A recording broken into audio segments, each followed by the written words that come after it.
We're all about the Archers. I'm Philippa. And I'm Quentin. We are here to talk to the fabulous Stephen Kennedy, who plays Ian Craig. Stephen, you are so welcome. Thank you very much. I love being fabulous. That's just great. Oh, you are. When you arrived in Ambridge, when you arrived on the set of The Archers, did you have any inkling of the depth of the role that you were going to play? No, not particularly. I think at the time, all I knew was that it was going to be a different voice. And I did know that the character was gay. But to be honest, I think even at the start, some people were going, oh, does he like Helen? Or who does he like? Or whatever. But yeah, I knew that much. And I'm always curious about this, Stephen. I mean, how do you go about getting a part in The Archers? It was just a friend of mine who I had done a short film with him. And I don't really know how this came about. He said he heard that there was a part coming up in The Archers, but that the character was going to be Irish. And contact your agent and do that. So I did. And the agency then obviously contacted the BBC. And then I just went for the audition. But it was so fast. It was like, okay, there's an audition for The Archers. Do you want this? And so I went, okay, I'm on a train, went up and met Julie and Andrew in the audition, and it was quick and it was just really nice. They were really friendly. They made the whole thing really just easy to do. And of course I came away from it like many other auditions going, nah, that's not going to happen. Being really optimistic as usual. Yeah. But it was fantastic. A couple of days later they phoned and offered it, and of course you do it. It's amazing. It was a deliberate decision to have an Irish accent in there. Was that a sort of decision, we need a clear regional accent in The Archers? I think it was, yeah, because prior to that, I'm not quite sure if there had been another Irish character in it, like a lot. I know that Adam's dad is Irish, and then obviously recently his sister had turned up as well, which was fantastic, but just too late, which was really sad, actually. I mean, it was very sad for Adam, obviously. Yes, we had a lot of views about the authenticity. Yes. Yeah, I love that. Really? Yeah. Excellent. I mean, let's talk about Ian and his friendships, because you got Helen and the moment of the cheese judging competition that was extraordinary, and then you've got Susan and the gossiping. You are in touch with quite a few different characters, and there are different friendships there. Yeah, it's really nice, and sometimes, I mean, that's obviously scriptwriters having an idea, and our boss Jeremy as well. I mean, it comes from there. And prior to just recently as well, Ian and Susan really never had much contact at all. Do you know what I mean? It was probably in the shop, hello, goodbye, and that was it. And all of a sudden, you put the two characters together and you realise, actually, these two can have great fun. It just brings that out in them. I loved that scene when she got drunk with you. They were talking about Angel Delight. Yes. Yeah. Like, that was their, oh my God, you love Angel Delight as well. Yeah, what's your favourite? Butterscotch. Wow. Yes. But I mean, that's just great fun. Yeah. And so he slowly developing a relationship with Susan. And of course, it's radio, and it's like, it's all these things can develop in the background without even mentioning them. So when you come back to them, you go, oh, of course. They headed off a few months ago or a year ago. Yeah. Whatever it was. But Ian's always been really close to Helen as well. Yes. I mean, very close. But Cheesegate happened. We weren't happy with Ian. I doubt it. I think Ian went home and went, what am I doing? Giving her a lecture about cheese. He totally got on his high horse, didn't he? He does get on his high horse, doesn't he? And I mean, a right hissing fit about Grey Gables, isn't he? Oh, I mean, do you know, those are brilliant to play. But it really is great fun, because you're given the script and you see the sit and you go, yeah, I'm just going to have fun with this. And he is going to just be like a pain and complain about like how the kitchen's set up, why it should be done better, how it should be done better. He knows better. And he just goes on one. In some way, you have to play that as though you have to look at it and go, he's right. Yeah, but you kept coming back. We thought you'd had your hiss, and then next scene, you're still hissing. No, nothing like a good hiss, is there? We all love that. It's great fun. I mean, talking of your relationship with Adam, we're going to come back to Helen. Personally, I often wish that Ian would stand up to Adam more, because he's very accommodating to Adam, isn't he? I always sense he's certainly taken the lion's share of childcare, and he's always trying to accommodate what Adam wants. Do you wish Ian would stand up to him a bit more? I mean, he has done. I mean, when Adam had the affair, he basically threw him out. But that's like life. We do that. People have affairs. People throw people out of the house. People come back home. People forgive people. I think that's probably what Ian is good at, is looking at the long term. And he does forgive. And he can see that in other people as well. But again, it's like you say, I mean, he can be very assy. Yeah. You know what I mean? And like with Helen, and even when he tried to have the child with Mads, that storyline as well, Adam really didn't want that to happen. And Ian, for better or worse, said, I'm going to go ahead and do it anyway. When Ian came up with he was very excited about his pizza van idea. And Yeah, Adam was really trying. He was crushing his idea, wasn't he? And saying, "Oh, are you sure?" and all this. And I thought Ian has always supported whatever Adam wants to do. When he wanted to leave home farm, he fully supported it. And then Ian comes up with this idea for his pizza van, and Adam's sort of really crushing it, I thought. Yeah, but I suppose at the end of the day, what Ian would say, or what has happened is that Ian has it. He has the pizza van. So maybe tactically, it's the way to do it. Do you know what I mean? Maybe tactically, he just went, yeah, okay, I'm not going to stand up to you because you'll dig your heels in further. So he lets him have his gripe, and then Ian gets what he wants. That's true. Even are you aware of how passionately we care about what goes on in Ambridge and the sort of analysis that goes on when each episode is listened to? Yeah, I am in the same way. Do you know what I mean? That I watch things and my friends watch things and we get passionate about what they are also. Do you know? And it's fantastic. Of course we do. And of course that's why it's there, because we love it and it's part of our lives. It's in your home, especially with the Archers. It's been in people's homes for over 70 years now. So people do care long term. Yeah. Really long term. Unlike any other, of course, there are soaps that have lasted and whatever else, but we have so much to choose from these days. And The Archers exists way before any of the multi-choice that we have today, and people have stuck with it. The other day on The Archers, Ian announced that, or it was revealed that he's now 53, which is, I think I'm right, your age, isn't it? That's correct. Yeah. Yes. Yeah. And you and Adam have been together for the best part of 20 years. We have. Yeah. I'm really bad with time. I'm really bad with, if someone goes, what date was that? I'll go, I have no idea. For example, I say this because years ago, when I had been 13 years in The Archers at the time, factually, someone asked me, they went, so how long have you been doing it now? And I went, I think probably about 8 years. 8, 9 years maybe. And they went, no, you really have. You've missed 5 years of that. I better pay attention to numbers. But yeah, I mean, it's a phenomenal thing to think that. But it's funny as well. Lots of my friends don't work in the industry at all, and they've been in their jobs. And so, for example, my husband has been in his job for 20 years. And then other people during the week are going, I'm going to be there 25. Other people go, I go, wow, that's amazing. And then I go, oh, yeah, I've been doing this almost 20 years. Yes. Yeah. And it's just lucky. Is your husband a fan of The Archers? He is. The first time he started to join and really listen was Rob and Helen. And of course, he got livid. He was going, why have you introduced me to this? I'm glued now and I'm livid. So he dips in and out of it, but he's very aware of what's going on. And we listen on Sundays when we can. And yeah, he does love it. But it was the thing, because he got to listen to that really, God, and it's still my favourite episode of The Archers ever, is that episode when things came to a head between Rob and Helen. And she stabbed him in the kitchen. And Louisa blows my mind in those episodes. She completely blows my mind, because it's not even that you could say, yeah, her acting is brilliant, but she vibrates on really, and you like the terror and the anger and the anguish that came through in that episode alone. It was just spectacular, and that's the power of it. And it was so difficult to stay with in many ways because it played out in real time, and that's what The Archers can do. It played out in real time. Everyone was going, please just let something happen. Like, this man is awful. And it did, and how. As you say, you were there witnessing those scenes. How much of a toll did it take on her, those scenes, emotionally and as an actor? Oh, I think because it is being played out on long term as well. Of course, you end up thinking about these things much more. And of course, you have to research them. Do you know what I mean? You have to be responsible about the storyline that you're telling and how you portray the characters in the story. It's like anything else. Do you know what I mean? I think if you're doing research on anything, those things stay with you. And of course, you might dream about them or you talk about them to other people. So, I mean, it's very difficult to leave those things behind coldly. Otherwise, I don't think you'd be able to do a good job if you were cold about the thing. And one of the scenes I've loved recently, Stephen, was when you were talking with Andrew, with Adam, about hand-holding and Ian's reasons for being reluctant to hold hands and the history of that. It was very profoundly moving, I thought. Was it important to you to address that? When the script arrives and you read it, and part of you goes, would Ian not have dealt with this a while ago or whatever?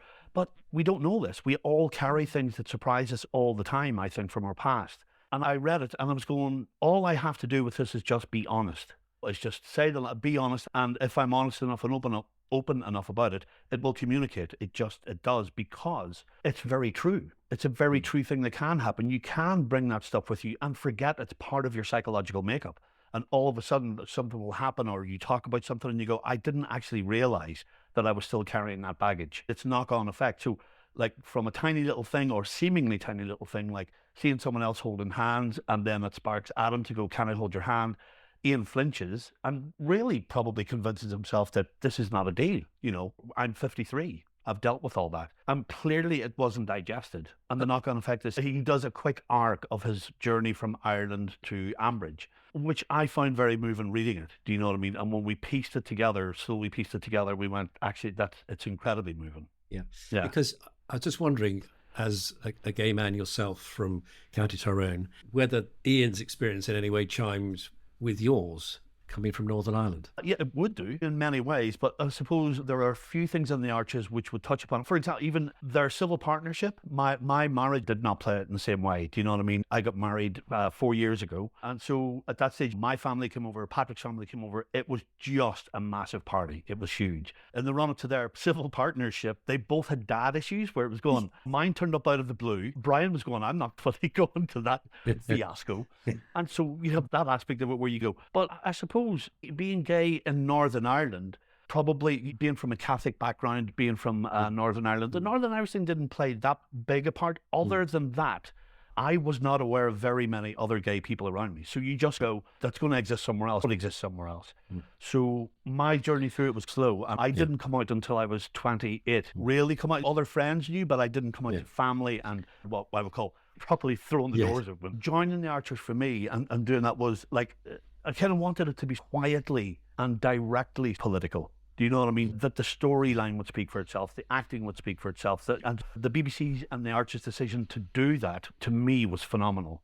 I love it. I'm so proud of it. I'm so proud that they've done it, and I'm so proud to be a part of it. And still, even recently, to have something come up like that, whereby you go, it's still relevant.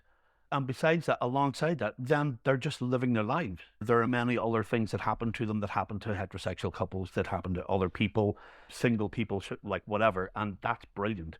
Do you know what I mean? For the most part, it's fantastic because it's unremarkable. But actually, that scene pulled us all up. So can I ask you, not to really go into it, but what was the effect it had on you? Do you know what I mean? Did you go, I don't believe that, or? I just assumed that the two of them were comfortable with it, and it suddenly pulled me up to think, actually, it is a big deal for Ian still, because he's never really been able to be at ease with it. And it just made me realise that one shouldn't make these assumptions. It seemed to come from your heart, Stephen, I thought, and that's why it was so convincing. And it was the fact it was quietly done. It was understated, but had more impact. It's very well done. I mean, it's so nice to hear. Believe me, it's incredibly lovely to hear that, because it's exactly that kind of thing. I think one can settle in to one's life and convince yourself that there are no issues about that anymore. And of course there are. Do you know what I mean? They can be tiny. They can be the tiniest thing. You go to another job, you go somewhere, and you say, my husband does this. And sometimes you will see like a pause. And there's nothing wrong with that whatsoever. Do you know what I mean? There's not. The danger is that somewhere you might hold on to it enough to still be angry about it and still kind of go, why do I pause? Why is it happening? Why is it, or why am I afraid of holding hands? And you just say it, deal with it, and hopefully move on. Ian as a character has lots of people around him to help him, to protect him, to love him. For me as well, I think that scene, it made me love Ian even more. It made me realise even more what a private person he is. And because I was feeling a bit cross with Ian at one point for getting so shouty about the kitchens. So I went from, oh, Ian, you're being too shouty, to, oh, Ian, I just want to give you a cuddle. And, oh, I'm sorry you've gone through that. So it was interesting, the journey. It's nice to be able to play all aspects, though. Do you know what I mean? Yeah. If the scriptwriters give you something that makes you seem like you're just being, like, hissy, whatever, I go, just fantastic, bring it on.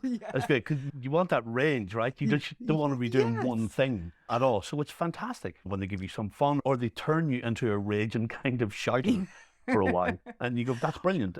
And possibly in the same episode, then you have something else that's completely contradictory to what's happened, and you go, that's just kind of life. And I wanted to ask you, because it feels like there's some fun to be had on the set when you're recording, and yes, there are some highly charged emotional scenes, but do you have fun? Is it a fun play? Yeah, sometimes too much. Like, we are children. We just become children. We just get really giddy. Sometimes there'll be something in the script where we're children and we go, oh, that's it. That's an innuendo. And we go to try and say it when we're recording, and we just crack up. And you're aware, you're going, we've got limited time. We cannot be children and just crack up at this thing, whatever. But that's also like how you're blessed. You just have fun with.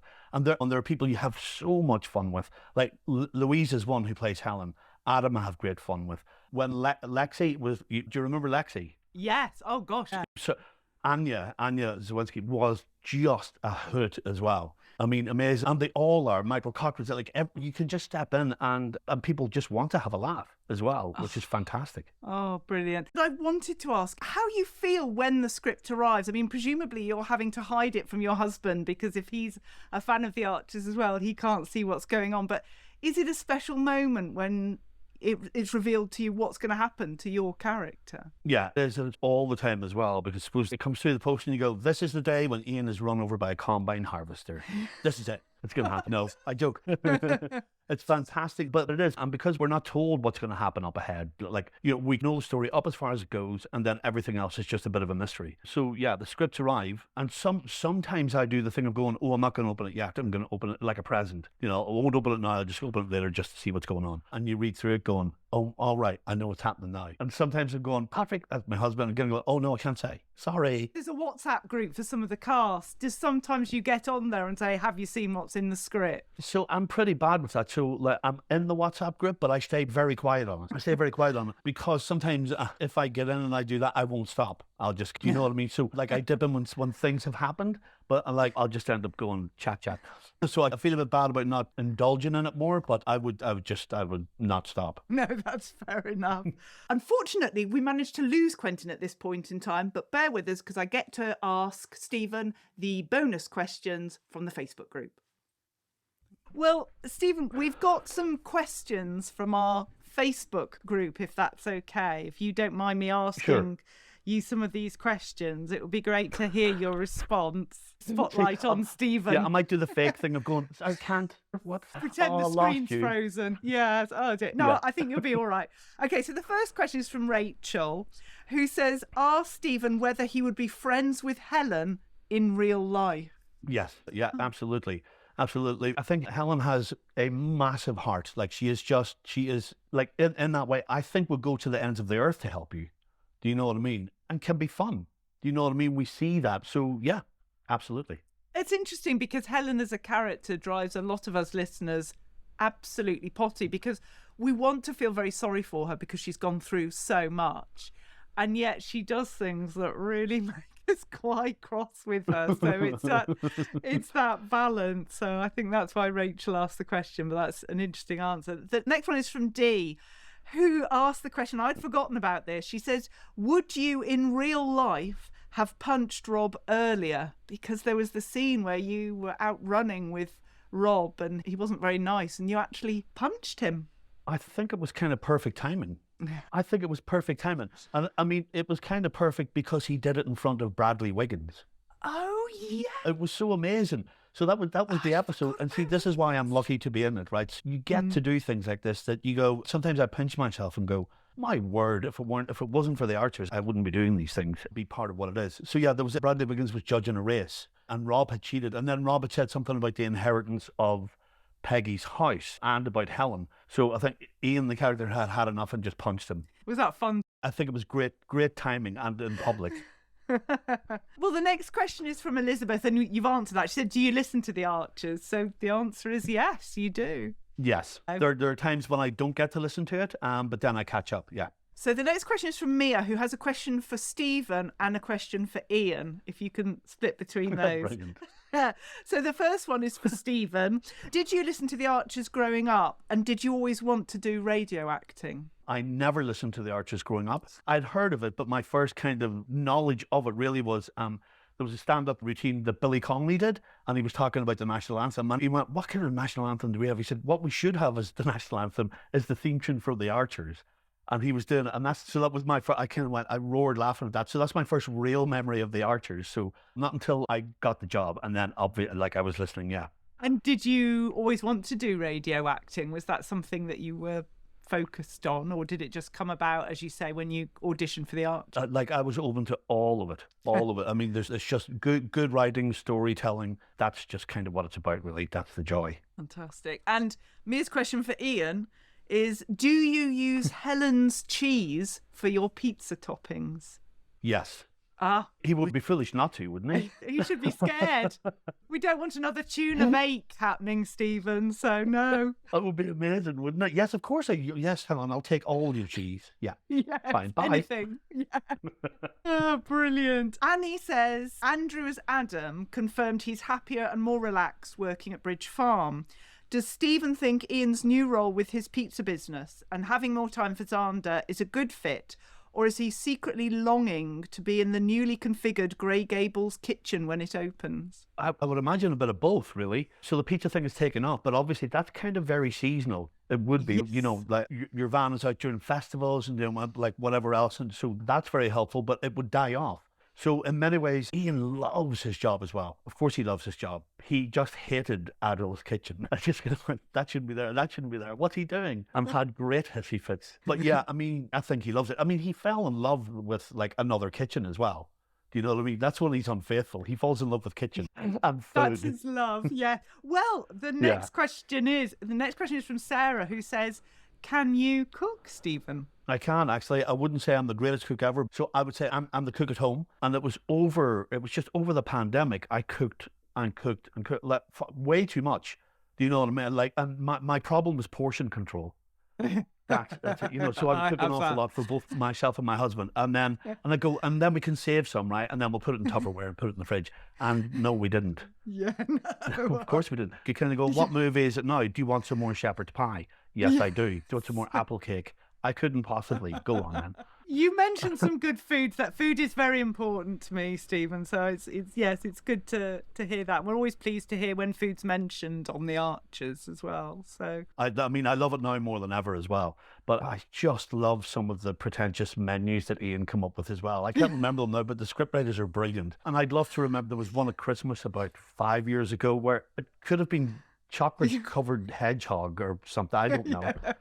But they're just amazing. Oh, that's wonderful. Stella asked, do you think Ian's childhood was happy? Because obviously we've heard about the upbringing and the issues we've just talked about, the hand-holding that triggered the memories coming back. But do you think Ian's childhood was absolutely a happy one? Yeah. I think probably what has been alluded to quite a few times is that his father had been a bit distant, but then his father turned up at his civil partnership. He obviously had an amazing relationship with his mum, and I think quite a good relationship with his brothers too. Do you know what I mean? Like, I imagine it would be as typical as any bigger group of brothers in a household. Do you know what I mean? They would have fought. But up until a certain point, do you know what I mean? You're not aware of any issues that might. So his sexuality wasn't an issue at all. Do you know what I mean? During his child. So he just had fun on the farm and just had, you know, and just grew up and then became, you know, then the problems start when you kind of go, oh, right, I might like man, run away. Off to the big city. Oh, gosh. Yeah. But, you know, I mean, that's kind of the sad thing at times is, you know, you kind of imagine that this thing is much worse than it is in reality. But one can't help that. And so, you know, the more influence there is around at the moment, like, you know, gay storylines, it's more visible, it's more available, the better it is for everyone, really, because it normalizes the whole thing. So he probably didn't have that. So interesting. The last question is from Pam, who says, if any three characters, past or present, from the Archers could be conjured into real life, which three would you invite, you Stephen, would invite to a dinner party? Yeah. And what would you serve them?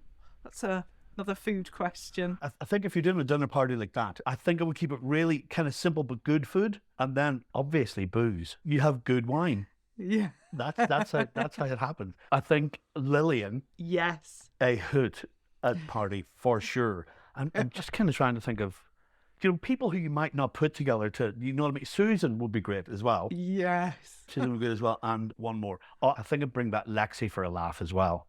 Oh, yeah. That might be my affinity. That might be Stephen as opposed to Ian. You're absolutely entitled to that. It's just, you know, wonderful to speak to you and find out more about Ian and background and everything. But just before we go, got one more question. And what we started doing, Stephen, is when we've interviewed someone from the Archers, we ask them what question they would ask the next person that's coming on.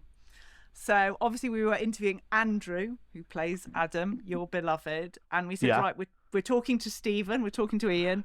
What question would you ask him? And his question was, where are we going for dinner tonight? The Bull, obviously. Or the pizza van.